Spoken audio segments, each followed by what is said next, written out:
On a third day, I regained my ability to read. A Datura trip report by Ignatiu, posted at earwood.org May 22nd, 2020. It was a fine Friday day, but I just couldn't shake the boredom off from me since the morning. At around 3 PM, I decided to go for a stroll. There is a tranquil lake and a forest approximately 4 kilometers away from my house. I had no intentions of getting high or abusing any substance that day whatsoever. As I'm walking up to the lake, I can feel myself immersing into a more exhausted and extremely bored state. 10 more minutes, and I would have reached the lake. But there, I saw this magnificent plant, which I recognized instantly. Judging by the shape of leaves, it was either Datura metal or stramonium. The plant was dead, but lucky for me, it had dozens of intact seed pods. I kneeled down, opened a single of the seed pods. Loads of seeds poured out of it. I tore a paper from my journal and poured seeds in it. I collected seeds from 3.5 seed pods, and my Datura seed collection was complete. I still have no clue why I needed that much quantity of seeds, but whatever. I left the plant alone and continued to the lake. It was already visible from a distance, and that's when I thought to myself, hell, what's the worst thing that could actually happen if I eat these? And I ate around 10 seeds. They tasted like a dried out watermelon seed. I continued walking, but something in my head suggested to eat a few more seeds. So, I'm just strolling, approaching the lake and snacking on Datura seeds while I do it. And I feel a body heaviness, but I wasn't delirious or high. I reached in my pocket to put on my sunglasses, but they were gone. I was certain I had dropped those while collecting the seeds, so instead of walking around the lake, I decided to go back, in hopes of finding those sunglasses. As I'm walking back, I noticed that all this time, I'd been snacking on those seeds like they were peanuts, and eventually, I was out of them. I knew about the dosage, but it seemed to me that I couldn't stop until I was done. I could feel my body weight multiply. It felt like I was carrying an extra 30 kilograms with me. I thought that it was nothing, probably physical exhaustion, and maybe a little bit of seed poisoning. It was around 4:50 when I found the seeds, 5:30 when I chugged them all. On my way back, I may or may not have asked some people about my sunglasses, still not sure, but anywho, they actually had no clue, and I started to feel nauseous. I approached the place where I found the plant, scouted the area but found no sunglasses whatsoever. But, I did pluck some dead Datura for later. I'm walking down the road, nothing unusual. Body heaviness is somewhat gone, and I see a dead cat on the road. Not paying much attention to it, because it was possible, after all, it is a road, in retrospect, that it could have been a hallucination. Luckily, I returned to my neighbourhood safely. I was physically exhausted and would kill for a smoke, but I had nothing on me except the plant, so I sat on a bench. And it was around 6:10. I was all alone, and that's when I lost time. I appeared at my apartment's doorstep. I didn't feel confused, everything felt okay. I rang the doorbell.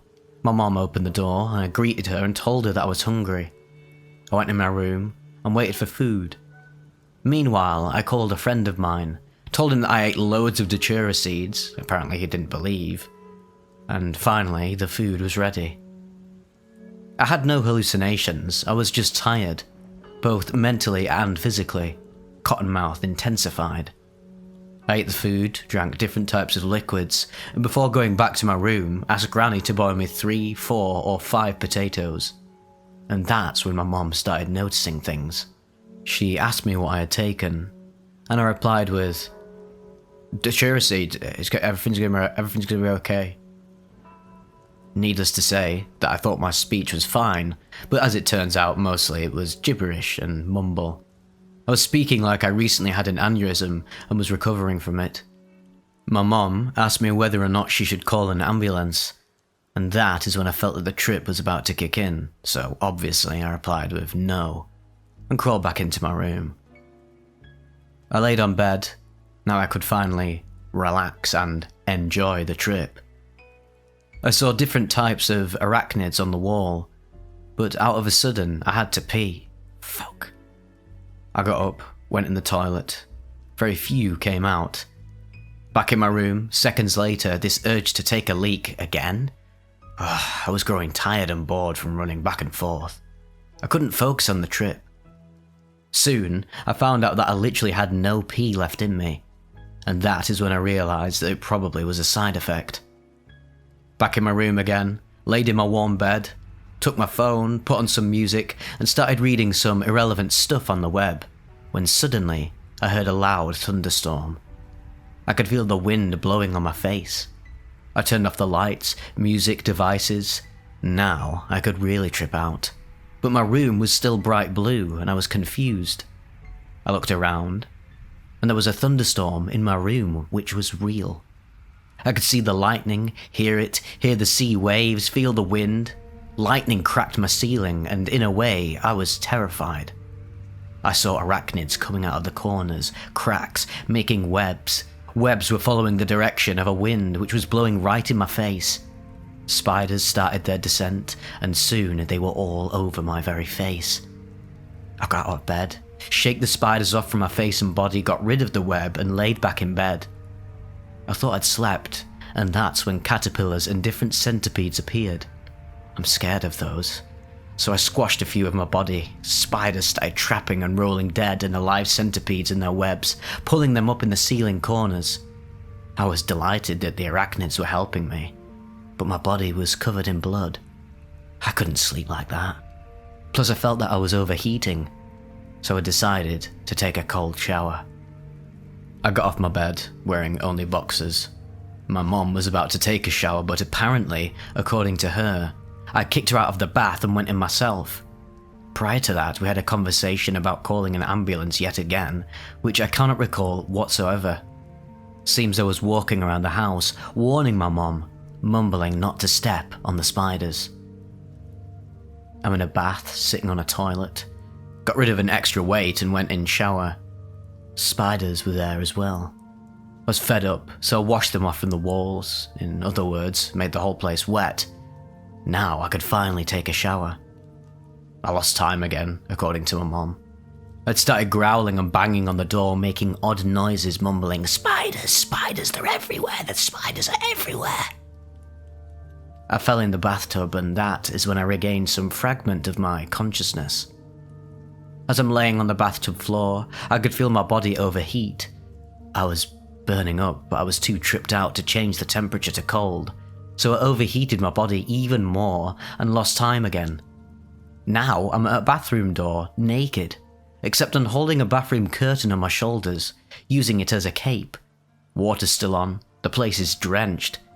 Miraculously, I managed to open the door, and my mom was standing in front of me, looking at her idiot, completely naked, 22-year-old son, who covered his back and ass with a bathroom curtain in a disgraced manner. My dick dangling around, squatting, trying to pick up non-existent spiders from the floor, yelling, mumbling, and warning not to step on them. I lost time again. My mom told me the following. "As you were trying to pick the spiders up from the floor, I grabbed your arm and told you to sober up. You put your jacket on while still wearing the bathroom curtain, and left pair of 2 different flip-flops. You yelled at me to leave you alone, and that you were going in a climbing gym. I grabbed your arm tighter, and then you started freaking out. I couldn't hold on to you. You started running around, growling and screeching. I was scared.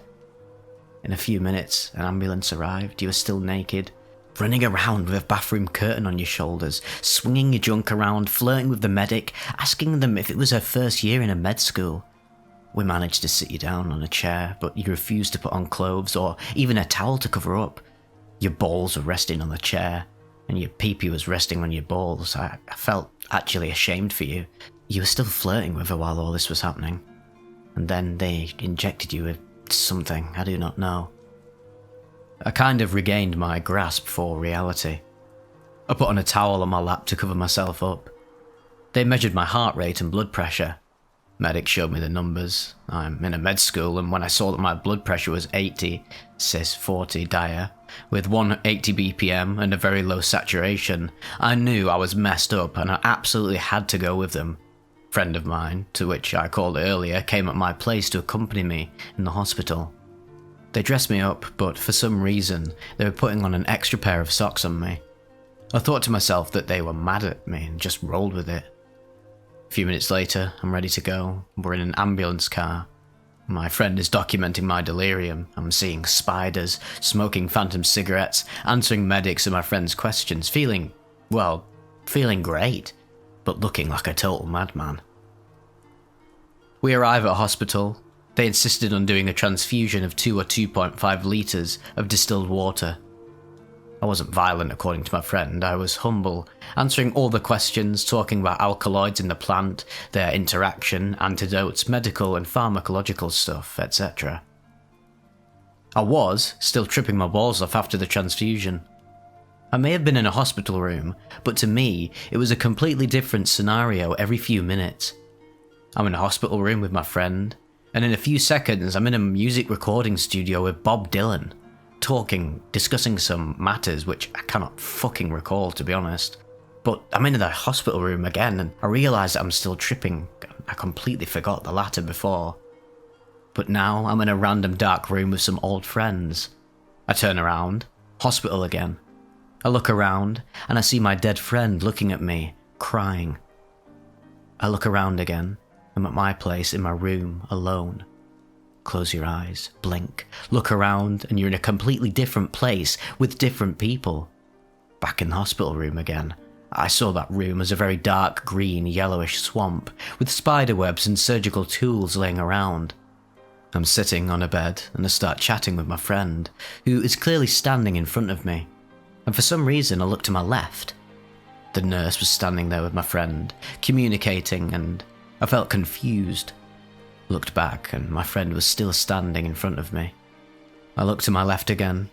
There was nothing. I looked in front of me, a wall. Looked at my right and my friend was sitting beside me all the time. I realised that I was still tripping, but yet again, the realisation was soon gone. Different scene, again and again, repeating endlessly. Lost time. I'm staring at my friend and the acid burn marks on his arms. It felt weird. I wanted to go for a smoke so bad. So the nurse, my friend and me went out. The way I remember it was that I offered the nurse my red Marlboro. We smoked and went back in. I even remember pulling out the pack and putting it back in my jacket. It felt real.